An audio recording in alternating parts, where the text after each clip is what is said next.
সে তো রাজনীতি ছেড়ে দিয়েছে। রাজনীতি আমি নিজেও পছন্দ করি না, সেও রাজনীতি ছেড়ে দিয়েছে।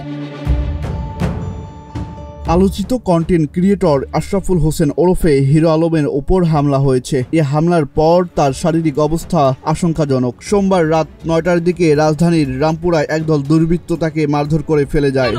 একটুকু আত্মা কাঁপে না? একটুকু কি খারাপ লাগে না?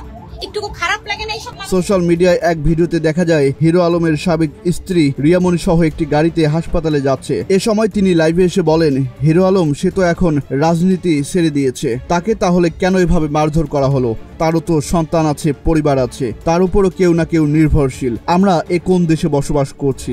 সে তো রাজনীতি ছেড়ে দিয়েছে।